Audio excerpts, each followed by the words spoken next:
हंस पर के सवार बिना बाली हमरा तू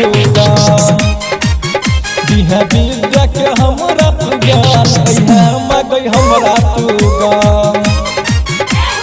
हंस पर के सवार बिना बाली हमरा तू दिहा विद्या के हमरा तू ज्ञान मगै हमरा तू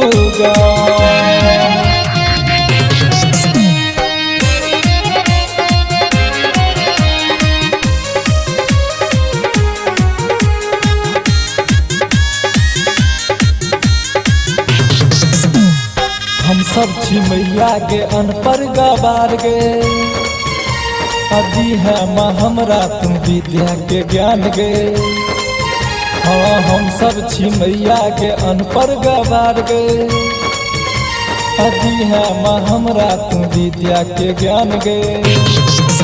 हाँ हम सब छी मैया के अनपढ़ गवार गे अदी है माँ हमरा तुम विद्या के ज्ञान गे। दीना बाली हाथ जोड़ कहै छियौ रखिहे दया कनि ध्यान गे। हंस पर के सवार बिना बाली हमरा तू दिहा विद्या के हमरा तू ज्ञान मगै हमरा तू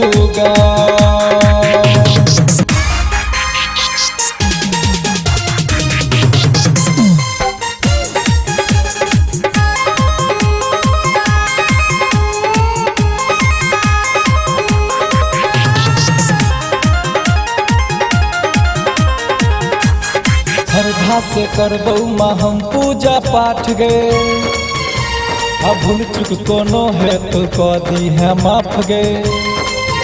हाँ श्रद्धा से करबौ माँ हम पूजा पाठ गे भूल चुक कोनो है तो कह दी है माफ गे।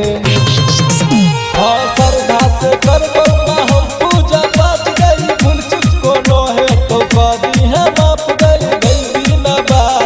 कल जोड़ कहै छियौ हरदम माँ करबौ गुणगान गे। हंस पर के सवार बिना बाली हमरा तू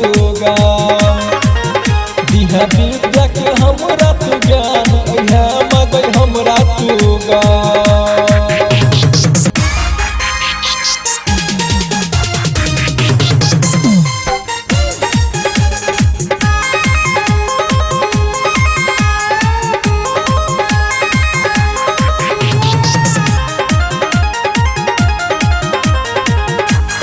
सबका मदल ही तू विद्या के ज्ञान गे राइटर मनु पर कहिया दबही तू ध्यान गे।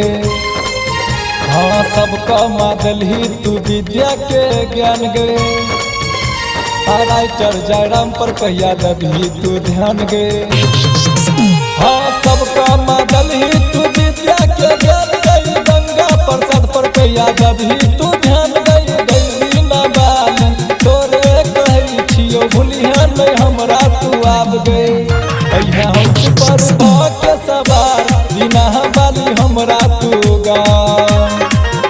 दिहा विद्या के हमरा तू ज्ञान मगै हमरा तू